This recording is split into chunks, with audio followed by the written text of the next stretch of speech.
আমরা কাগজের শিকল তৈরি করব।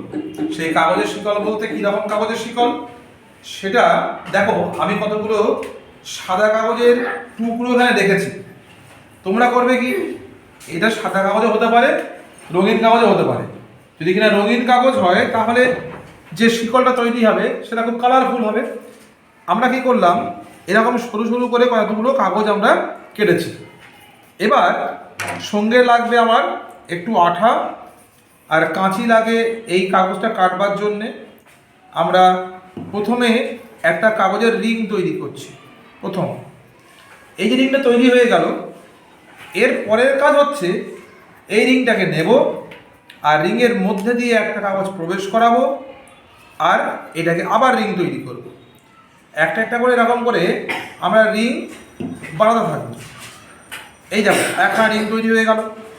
আবার একখানা কাগজ আমরা নেব এবং সেই সঙ্গে সঙ্গে আর একটা আমার রিং তৈরি করতে হবে এবং সেই রিংটা দেখবে যেই তৈরি হয়ে গেল শিকলটা একটু বড় হয়ে গেল, তাই না? এভাবে আমরা একের পর এক রিং বাড়াবো আর শিকলটা লম্বা হতে থাকবে। উদ্দেশ্য কি, সামনে আছে সরস্বতী পুজো। আমরা সরস্বতী পুজোতে এই রিংটা, এই শিকলটা কাজে লাগাবো কোন জায়গায়? ঠাকুরের প্যান্ডেল সাজানোর জন্য। আমাদের স্কুলে পুজো হবে, সেই ঠাকুরের প্যান্ডেল সাজাতে পারি। বাড়িতেও আমরা দরজা সাজাতে পারি, দরজার সামনে লাগাতে পারি, রাখতে পারি, দিতে পারি, ঝোলাতে পারি। দেখো, এরকম করে আমরা একের পর এক পর পর পর পর আমরা রিং জুড়ে জুড়ে লম্বা চেন তৈরি করব। দেখো, আমার আগের থেকে খানিকটা চেন তৈরি করে রাখা আছে, সেটাকে আমি নিয়ে আসছি। এর সঙ্গে আমরা কিভাবে দেখো জুড়ে দিতে পারি, দুটোকে আমরা জুড়ে একটা লম্বা রিং আমরা এই চেন আমরা তৈরি করলাম।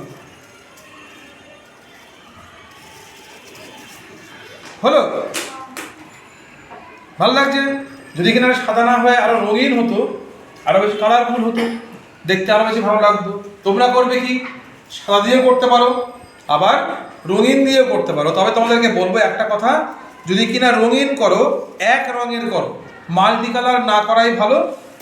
শুধু লাল দিয়ে করলে একটা লাল হলো, একাধিক করার ইচ্ছা হলো, একটা লাল করলে, একটা হলুদ করলে, একটা সবুজ করলে, একটা নীল করলে, কিন্তু একটা চেন একরকম কালারেরই করো। কেমন? এরকম করে পরের দিন এবার আমরা স্কুলে নিয়ে আসবো করে, এবং সেই জিনিসটা দিয়ে কিন্তু আমরা স্কুল সাজাবো সামনের পুজোতে।